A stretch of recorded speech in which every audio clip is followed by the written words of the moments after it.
continuing the journey to rediscover the true teaching of the Buddha, following the early footsteps of the Master Faxian, Master Xuanzang made a powerful voice and began one of the greatest spiritual journeys ever recorded in the history.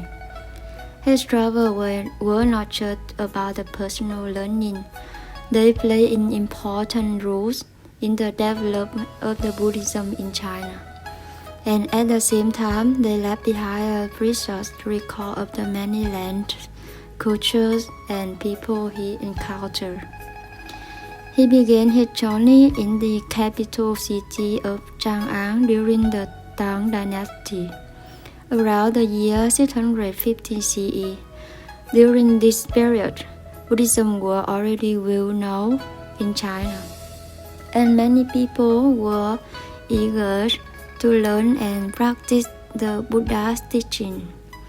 Xuanzang felt the same motivation, but he wanted to go deeper.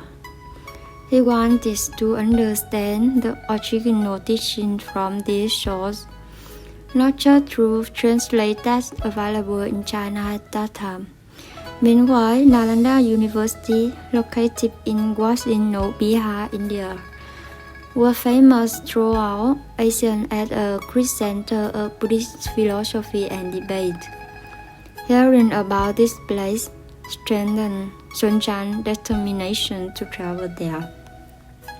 However, traveling outside China was not allowed for monks then, so Xuanzang had to hide his identity and secretly cross the borders. This made his journey extremely dangerous, but along the way, he did something remarkable. He carefully recorded the name of the small kingdoms he passed, such as those in the region of Chang'an and Donghuang. He also described their capital cities, the surrounding landscapes, the food, clothing, customs, and the general lifestyle of the people living there. The notes were so detailed that many centuries later, scholars in geography and archaeology were able to use his writing, especially his famous book, The Great Tang Record on the Western region, to retrace his route and confirm many aspects of ancient cultures. Without Xuanzang's observations, much of this information may have been lost to history. After a long and difficult journey, Xuanzang finally reached Nalanda University. He ended up spending 12 years there, both studying and teaching. His descriptions of Nalanda are very rich and help us imagine what life was like in one of the world's earliest large universities.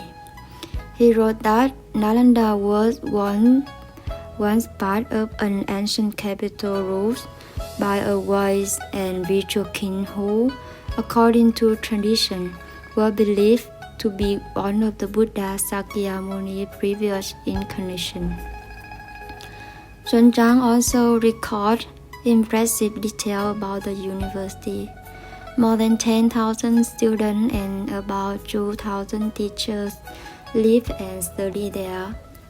The campus included many temples, lecture halls, meditation rooms, and living quarters for monks. He described the daily schedule from the moment monks woke up at dawn until late at night, filled with classes, discussions, meditation sessions, and scripture study. Students did not have to pay any fees because the university was fully supported by the king and by Buddhist devotees. Still, life there was not easy. Students had to work extremely hard, attend lectures, participate in debates, and keep strict discipline, leaving them with very little personal freedom. After completing his studies, Xuanzang began his long journey back to China. He carried with him more than 600 sacred Buddhist texts, including sutta, Vinaya texts, and philosophical treatises. Unfortunately, some of these texts were lost during a dangerous river crossing, but the majority survived.